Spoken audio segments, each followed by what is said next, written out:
nationale. Que représente cette distinction pour le personnel et pour vous, monsieur le directeur? Écoutez, d'abord, je vous remercie de l'invitation que vous m'avez faite et m'offrant ici la possibilité d'expliquer aux uns et aux autres plutôt la signification de la distinction que nous venons de recevoir. Effectivement, c'est une distinction qui, au-delà du fait qu'elle honore notre institution au plan international, elle consacre surtout le fait que tout le monde au sein de l'institution s'y mette pour avancer, pour simplifier ainsi, pour faire des choses encore mieux, pour améliorer la manière dont nous fonctionnons et surtout se mettre aux standards internationaux. Donc, lorsqu'on reçoit une comme celle-là, d'abord on est fier d'atteindre les résultats que nous recherchons et surtout de se voir décerner cette reconnaissance internationale qui nous positionne au rang des institutions sérieuses qui fonctionnent selon les standards généralement admis à la matière. Revenons, monsieur le directeur général, si vous le voulez bien, sur ce qui a valu ce prix à la structure que vous dirigez. L'Association internationale de sécurité sociale estime que la CNPS est un exemple de bonne gouvernance. Concrètement, quels sont les bons points qui ont convaincu le jury? Écoutez, il n'y a pas de bons points, il y a des règles à adopter, à appliquer. Et les résultats obtenus d'un ensemble de ces trois éléments, il faut appliquer les principes qui sont généralement admis, concevoir donc des politiques, les appliquer sur le terrain et en avoir des résultats. Donc vous pouvez concevoir des politiques, mais si cela ne vous produit pas de résultats, vous n'aurez pas le label d'excellence. Donc la due diligence légale a été menée, qui a permis à l'AISS de se rendre bien compte que ces trois éléments étaient totalement remplis. Nous avions conçu des politiques en matière de bonne gouvernance qui se rapportent à, je dis bien, 85 lignes directrices qu'il fallait respecter, concevoir des politiques. Nous avons bien appliqué sur le terrain ces politiques, aussi bien le conseil d'administration que la direction générale, l'ensemble du personnel, et nous en avons recueilli les résultats qui ont été validés, mesurés et validés. Aux yeux du monde, votre entreprise est plutôt mieux lotie. Cette distinction est la seconde du genre après celle obtenue en 2017, ce qui n'invite à davantage de performance. Oui, tout à fait. Deux objectifs primordiaux que nous appuyons depuis l'instauration de ce label en 2017, c'était de faire et la qualité de service et la bonne gouvernance. Il y en a d'autres, mais c'est les plus importants pour un organisme de prévoyance sociale. Nous avons eu la qualité de service en 2017. Aujourd'hui, nous avons la bonne gouvernance. Il y a tout lieu d'en être fier parce que cela nous positionne, je vous l'ai dit, au tout premier rang des organismes de sécurité sociale en Afrique.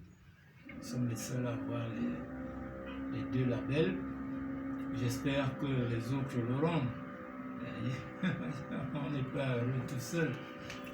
Lorsque les autres organismes en Afrique auront ces deux labels aussi, nous pourrons mieux coopérer et donc améliorer ensemble la manière dont nous fonctionnons. Nous en sommes fiers, certes, mais nous exhortons aussi les autres à arriver à ces niveaux-là. Beaucoup, il y en a, je crois, une quinzaine qui sont candidates depuis un certain nombre d'années. Nous espérons que la majorité auront également ces distinctions de manière à ce que l'Afrique avance dans sa gouvernance. Monsieur le directeur général, si vous le permettez, donnez-nous des nouvelles de ce dont vous avez la charge. Je veux parler des retraités et de ceux qui sont encore en activité. Bien, écoutez, les retraités ne sont comptables surtout du paiement de leurs prestations.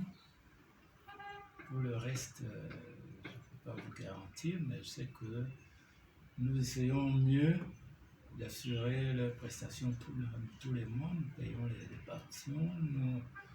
Nous leur assurons aussi ce que vous savez destine déjà la prise en charge de 50% de leurs frais médicaux dans nos formations hospitalières et dans celles avec lesquelles nous avons des conventions. Donc, nous leur permettons de garantir également leur santé. Nous nous occupons peu ou prou des associations de l'État avec qui nous collaborons. Nous essayons de soutenir leur action parce que ces associations sont en même temps le relais de ce que nous faisons, permettent à leurs membres de garder le moral, de contribuer à la vie nationale et ce faisant, nous CNPS, nous y contribuons en tant soit peu aussi. Quant à ceux qui sont encore actifs, les travailleurs, il en est de même. Pour eux, nous assurons leur prestations sociales. Je crois qu'on pourra en témoigner. Nous payons les prestations familiales, le cas d'échéant, les risques professionnels, accidents de travail, maladies professionnelles, les allocations. Donc, nous essayons de nous occuper nous les appelons nos assurés sociaux du mieux qu'on peut, en tout cas, selon les standards internationaux. Je sais qu'ils en veulent toujours plus, parce qu'il faut,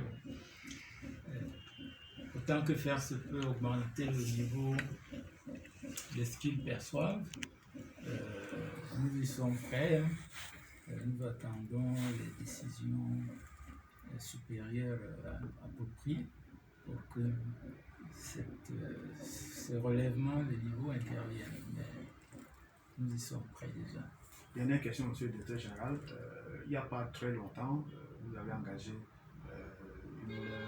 un chantier, celui d'élargir les prestations au secteur informel. Où en êtes-vous aujourd'hui? Oui, il y a ce qu'on appelle l'assurance volontaire qui est adressée surtout aux travailleurs du secteur informel et aux travailleurs libéraux. À ce jour, le résultat c'est mi-figue, mi-raisin, c'est-à-dire en même temps que nous pouvons nous satisfaire d'avoir les meilleures performances en la matière en Afrique. Et nous avons 180 000 assurés volontaires environ. Je vous rappelle à ce sujet que la caisse qui nous suit en la matière a à peu près 15 000 assurés volontaires. Mais en même temps, nous ne pouvons pas nous en satisfaire parce que c'est un vivier très important, constitué de millions de personnes. Tous ceux qui grouillent dans la rue et ailleurs, ils ont vocation à souscrire à une assurance volontaire. Donc, ils sont nos cibles. Nous n'avons pas encore atteint totalement la cible. Donc, nous y travaillons. Nous sommes en train de mettre sur pied un programme avec le BIT, le ministère du Travail et de la Sécurité sociale, afin de mieux nous occuper d'eux, les intégrer. Et nous espérons que ce programme nous permettra d'enrôler un plus grand nombre encore d'assurés volontaires. Monsieur le directeur général, merci d'avoir parlé. Je vous remercie beaucoup et bonne journée.